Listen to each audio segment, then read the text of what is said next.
2 Pedro 1, de 3 a 11.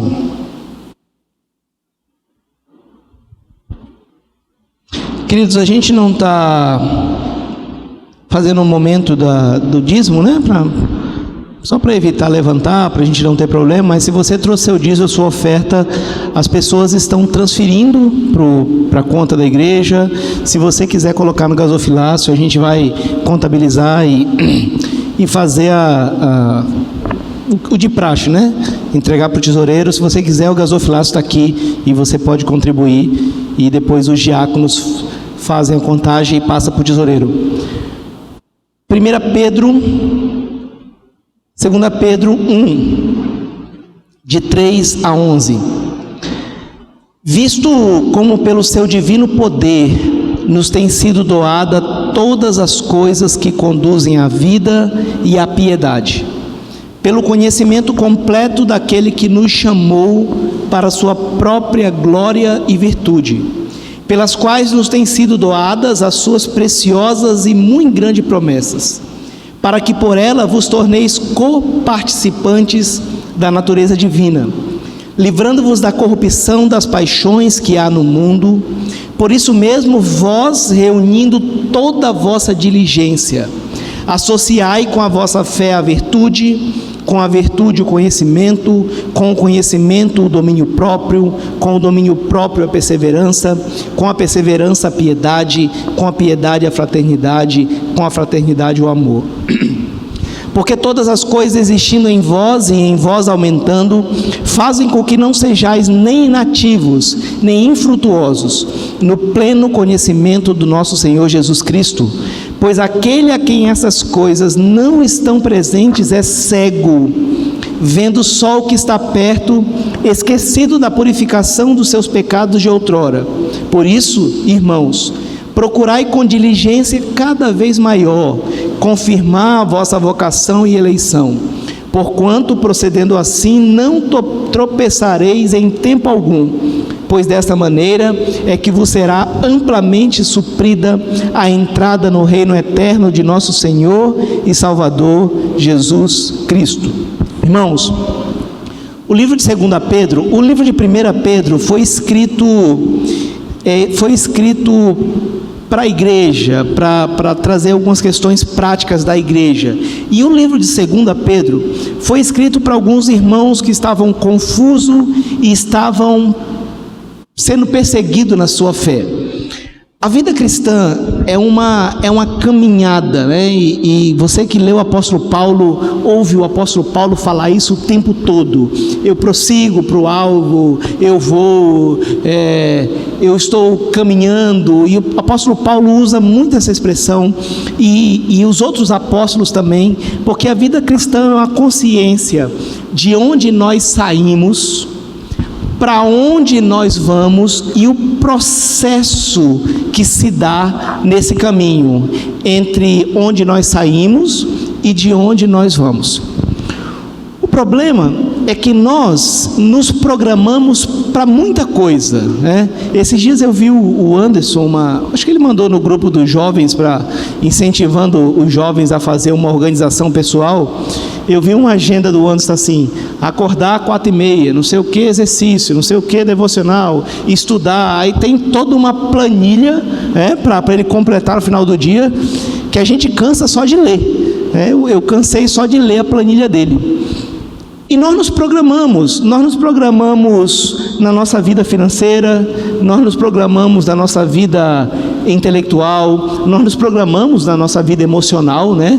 As pessoas que estão aqui não são casadas ainda, se programam: eu quero casar de tanto tempo, eu quero meu esposo assim. Tem gente que ora para Deus pedindo a forma que quer o marido ou a mulher. A gente se programa em muita coisa, mas, via de regra, nós não fazemos uma programação para a nossa vida espiritual.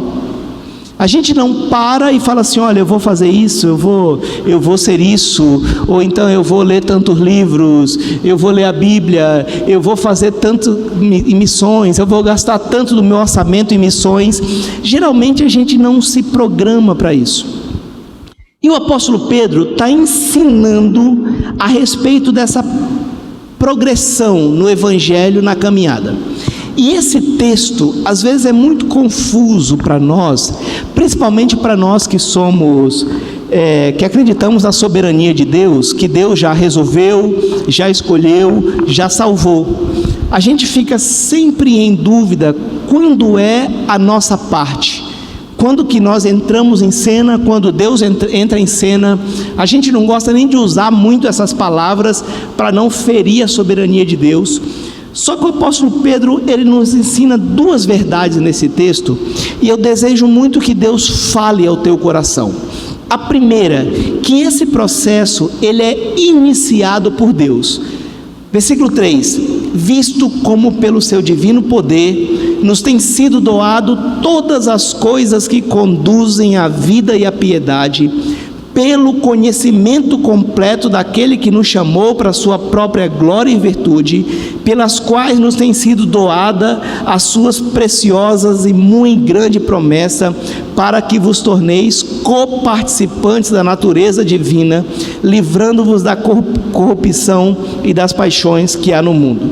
Irmãos, a nossa vida cristã, ela só foi iniciada a partir do momento que Deus olhou para você, olhou para mim, teve misericórdia de nós e nos fez coparticipante. Ele nos deu as suas muito grandes promessas. O apóstolo Pedro usa essa expressão, né? Ele fala assim: as promessas de Deus, a natureza de Deus, Ele nos livrou da corrupção do mundo. Efésios vai dizer que Ele nos tirou do reino, nos tirou do império das trevas e nos transportou para o reino do Filho do seu amor. É isso que Efésios 2, 8, 9 nos ensina. Porque pela graça sois salvos mediante a fé, e isso não vem de vós, é dom de Deus, não de obras, para que ninguém se glorie. O apóstolo Pedro está falando assim que o conhecimento disso, o conhecimento daquele que te chamou, vai fazer com que você entenda essa verdade, vai fazer com que os teus olhos se abram e você perceba um novo mundo que está diante de você, que até então não estava. É por isso que nós oramos por alguém, e a gente fica agoniado que esse tempo não chega, ele não consegue perceber, e de repente um mundo novo se abre diante dele. É um mundo novo espiritual, em que os olhos da fé começaram a entrar em ação, e ele começa a perceber uma vida nova. E nós não temos dúvidas disso, queridos, nós não temos dúvidas disso. E essa é uma doutrina muito bonita, porque nos coloca no nosso lugar, porque nós não teríamos condição de nos salvar, e nós não queremos salvação. É só pensar na luta que é para você manter a tua santidade. Sem Deus na jogada, sem Deus dando o start, se esse processo não fosse iniciado por Deus, ele não seria iniciado por mim e por você, porque nós não temos bondade suficiente para parar nossa vida e dizer: eu quero Deus. A dúvida não é essa, né? E se você ainda tem essa dúvida, Deus aos poucos vai tirando do teu coração. A grande pergunta é: esse processo já iniciou na tua vida? Às vezes, você passa uma vida toda na igreja. Às vezes você que está ouvindo na internet, ou você que está aqui, você passa uma vida toda e esse processo ainda não iniciou.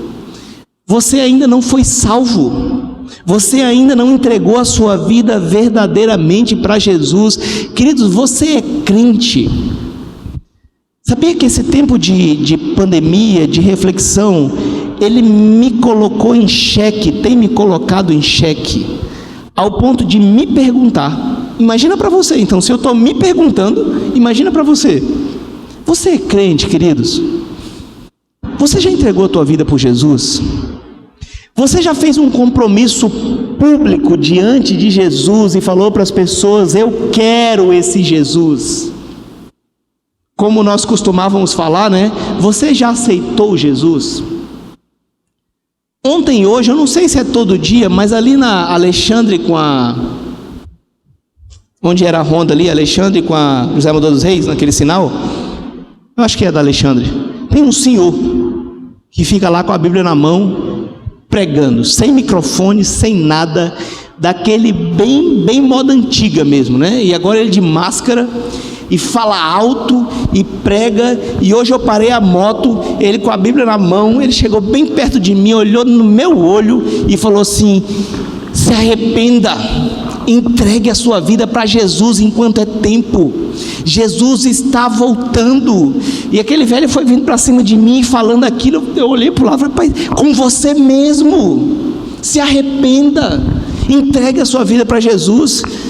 Eu fui um pouquinho na frente, parei a moto, falei: eita Jesus, será que aquilo é para mim ou tinha alguém atrás? Será que isso não é para você, querido?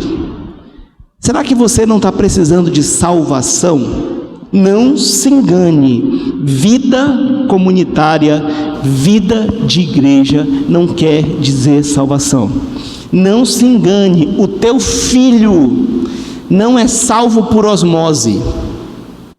Nós acreditamos na aliança, nós batizamos o nosso filho a partir da nossa fé, mas não se engane, filho de crente não é crentinho. Você é salvo? Você tem que responder essa pergunta para o teu coração, queridos. Tem que responder sinceramente diante de Deus, porque eu começo a duvidar da salvação de muitos de nós, porque o tempo vai passando e a nossa vida não vai evoluindo, a gente não vai crescendo, nós não vamos percebendo ações espirituais no meio de nós. Por que será? Porque nesse progresso da vida cristã, primeiro o apóstolo Pedro fala assim: gente, foi Deus que partilhou com vocês, Ele fez vocês co-participantes das suas promessas. Uma vez que você já faz parte dessa promessa, essa promessa agora ela é gerenciada por você. Como assim, pastor? Gerenciada por você. E eu queria mostrar para você que a Bíblia, queridos, existe uma relação entre a soberania de Deus e a responsabilidade humana, que é muito difícil para nós explicarmos isso. Quando começa uma, quando termina a outra, qual é a parte de Deus, qual é a parte de homem. Mas acompanhe comigo o versículo 5 ao 7. Por isso mesmo, vós, reunindo toda a vossa diligência. A primeira forma de gerenciar a nossa vida cristã é a nossa diligência. Sabe o que é diligência? Diligência é ansiedade em resolver algo, é esforço. Tem uma expressão que eu aprendi agora lá na vida militar que eu gosto muito, que a expressão é querência. É querência, o povo fica falando tudo, o tempo todo para a gente: vamos lá, tenha querência, tenha vontade no fazer. O apóstolo Pedro chamou todo mundo como ele estivesse olhando para nós e falou assim: gente, você é salvo ou não é salvo? Deus iniciou ou não iniciou? Imagina que todos nós levantássemos a mão e falássemos assim: Pedro, eu olhei para o meu coração aqui e já passei por esse processo, eu sou salvo. Ele fala: então vem comigo, associai com a vossa fé. Olha que palavra bonita, queridos. Pedro está falando assim: gente, a fé você ganhou, foi um presente dado por Deus. Só que eu quero te convidar a associar algo na tua fé. Por que isso, irmãos? Porque Pedro sabia que naquele momento alguns irmãos estavam desistindo de lutar, porque eles estavam sendo perseguidos. Alguns irmãos estavam desistindo da sua vida espiritual, porque uma pandemia os pegou. Alguns irmãos estavam desistindo de crescer, e o apóstolo Pedro fala assim: com toda a vontade, associa a tua fé à virtude. E virtude, queridos, é virtude mesmo, são os valores morais, é o teu caráter transformado, é aquilo que você tem de bom. Com a virtude, o conhecimento. Olha a escada, você coloca a virtude, depois disso o conhecimento. Só que esse conhecimento aqui não é o gnosis, aquele conhecimento intelectual, é o conhecimento bíblico. O que vai nos transformar em pessoas melhores é o tanto que nós vamos absorver de Deus, é o tanto de Bíblia que nós sabemos. O que nos vai fazer associar isso à nossa virtude, o conhecimento, tanto é que o próximo passo é ao conhecimento, domínio próprio. Irmãos, domínio próprio tem mais a ver com reação do que com ação. É quando você consegue se segurar diante de uma situação extrema. É quando você consegue não descontar a tua raiva no outro. É quando você consegue não descontar a tua ansiedade na comida, na bebida, na compra, no sexo, na ira, na tua língua.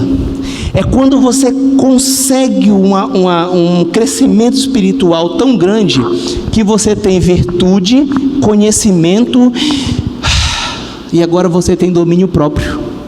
Agora você é dono da tua vida, agora você tem aquela liberdade que Paulo nos ensina em Gálatas, porque você associou com a tua fé esses elementos. Tanto é que o próximo é ao domínio próprio, perseverança. E a palavra perseverança aqui, talvez a melhor tradução para esse contexto seria paciência.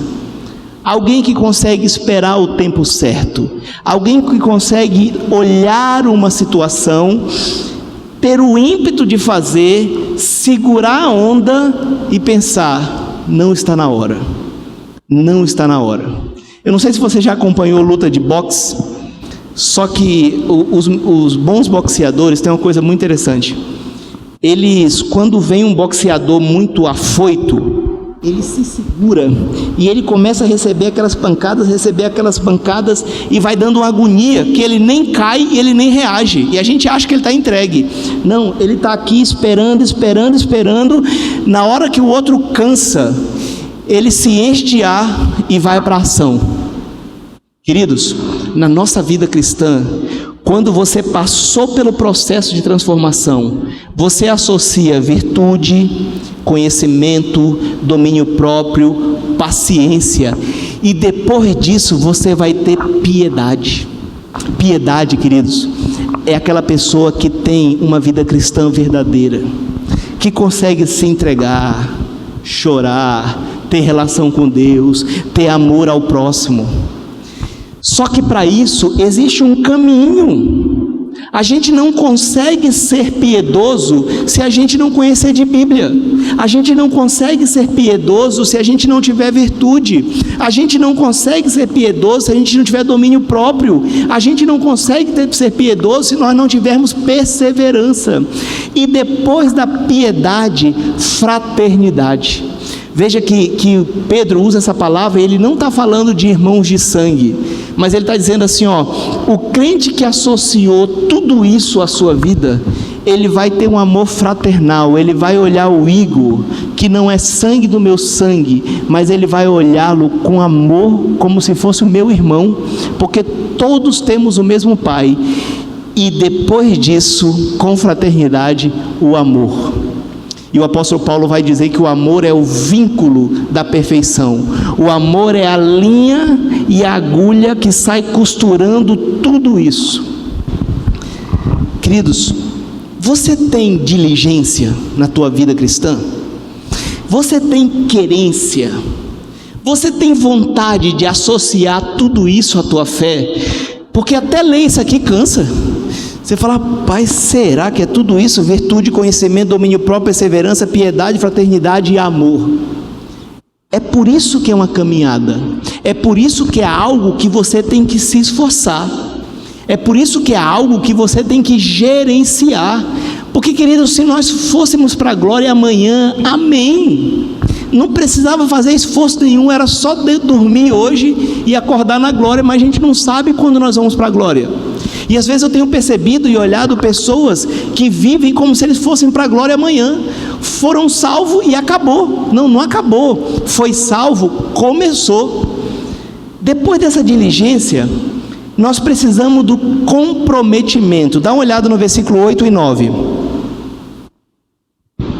Porque estas coisas existindo em vós e em vós aumentando, fazem com que não sejais nem inativos, nem infrutuosos no pleno conhecimento do nosso Senhor Jesus Cristo. Pois aquele a quem essas coisas não está presente é cego, vendo só o que está perto, esquecido da purificação dos pecados de outrora. Depois que nós temos associado a nossa fé, isso gera um comprometimento tão grande que nós não suportamos mais sermos inaptos. A gente não suporta mais viver da mesma forma. Isso é um ímpeto nosso. Nós queremos ser diferente. Nós queremos dar frutos. Nós queremos produzir para o reino. Porque aquele que não faz, ele se esquece quem era. Irmãos, talvez você já tenha passado por isso, você que já se aconselhou comigo. E eu falo isso com a maior liberdade para todo mundo, que eu falo para mim também. Todas as vezes que eu vejo alguém sendo pesado demais com o outro, e principalmente se eu conhecer a história, eu olho para a pessoa e falo assim: olha, só lembra de onde você saiu. Baixa a tua bola e lembra de onde você saiu. Nós temos que disciplinar, nós temos que pesar a mão, nós temos que ser justos, mas nós temos que ser misericordiosos. Porque as pessoas que são inativas, elas esquecem, é como se elas estivessem cegas, e elas esquecem da purificação do pecado de outrora. Todo o processo de salvação que você passou, para que te deixasse apto a gerenciar a tua vida cristã, vai gerar em você um comprometimento para você dar frutos. Irmãos, você tem dado frutos? Eu sei que esse ano não conta muito, né? Porque a gente perdeu esse ano, né? Mas vamos falar o ano passado.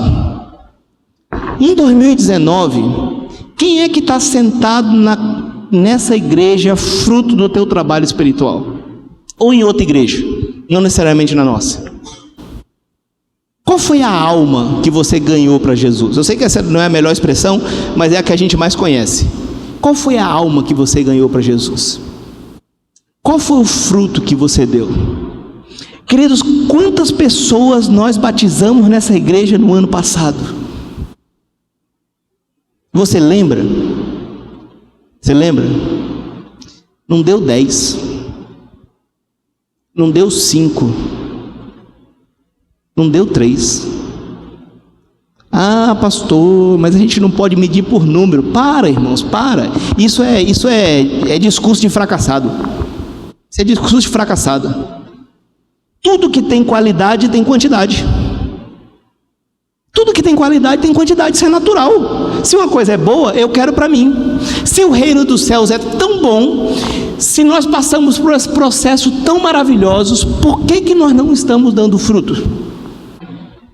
Por quê? Por que nós estamos sendo inativos? Ah, pastor, é difícil para todo mundo, queridos. É difícil para todo mundo. É só você ir numa Assembleia de Deus aí, lotada, gente saindo ladrão. Vai numa igrejinha de bairro, nem a pandemia eles estão respeitando. Que aí já é outra discussão, né? Mas eu estou falando de gente, de pregação, de evangelho, de querência, de vontade, de comprometimento para não ser o que era outrora. Depois de ter essa diligência, esse comprometimento, Pedro nos ensina a respeito da humildade. Versículo 10. Por isso, irmãos, procurai com diligência, de novo, cada vez maior, confirmar a vossa vocação e eleição, porquanto procedendo assim não tropeçareis em tempo algum, pois desta maneira que vos será amplamente suprida a entrada no reino eterno do nosso Senhor e Salvador Jesus Cristo. Queridos, nós não produzimos salvação, mas nós cultivamos ela, nós trabalhamos nela, e nós temos a humildade tão grande. É por isso que eu li o Salmo 41 no começo, e eu quero só repetir o 3 e 4, ele diz assim: põe guarda, Senhor, a minha boca, vigie as portas dos meus lábios, não permita que o meu coração se incline para o mal, para a prática da perversidade, na companhia de homens que são malfeitores, e não coma eu das suas iguarias. Aí você pode pensar, mas que ridículo, esse salmista, ao invés de cuidar da sua vida, ele está pedindo para Deus cuidar da vida dele. É isso mesmo, queridos, é isso mesmo, porque o salmista sabia que ele não estava pronto para segurar a onda dele.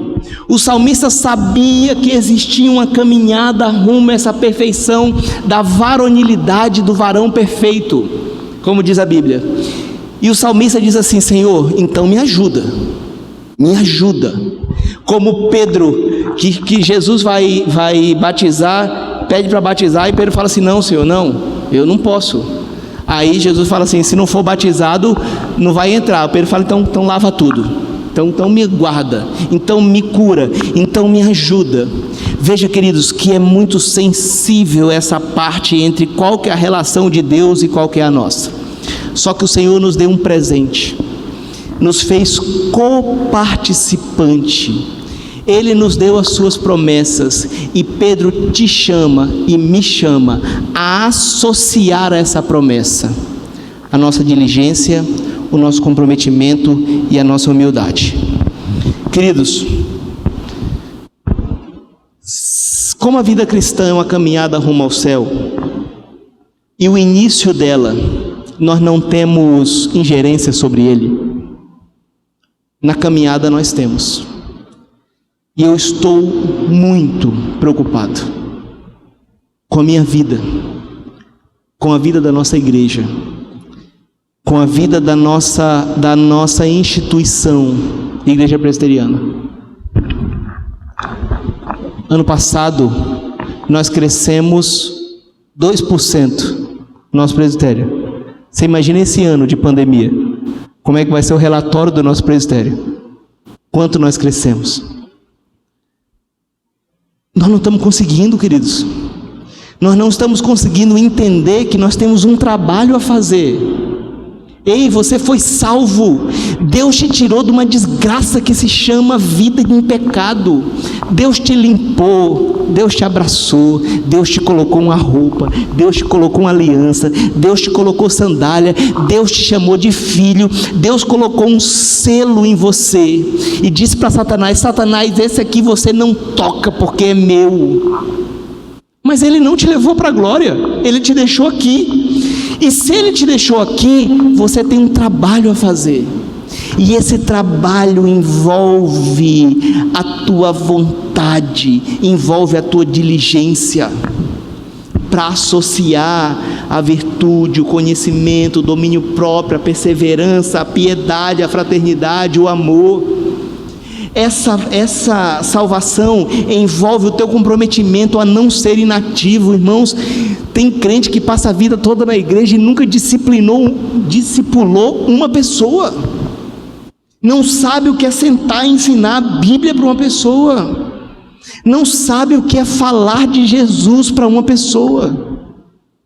E essa caminhada envolve humildade, de olhar para Deus e falar assim: Deus, me ajuda. Eu sei que essa aqui é a minha parte, mas eu não estou conseguindo fazer. Me ajuda, me dá força, me dá querência, me dá vontade, me ajuda a associar o que eu preciso, porque eu estou perdido.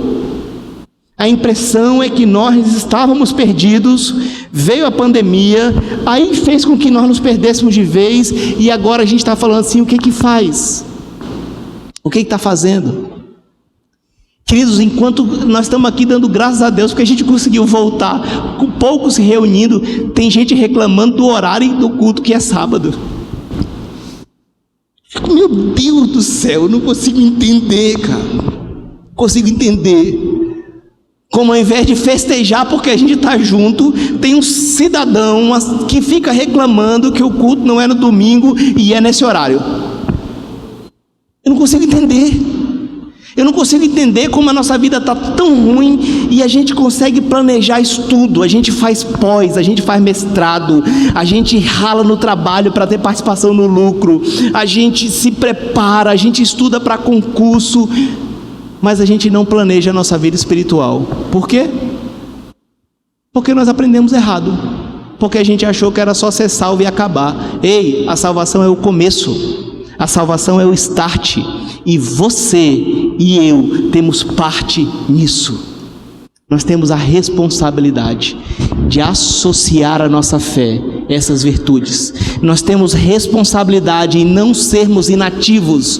Nós temos responsabilidade em olhar para Deus e falar assim: Deus, me ajuda, porque eu preciso cuidar da minha vida espiritual. Amém? Vamos orar? Se coloca diante do Senhor e fala com Ele.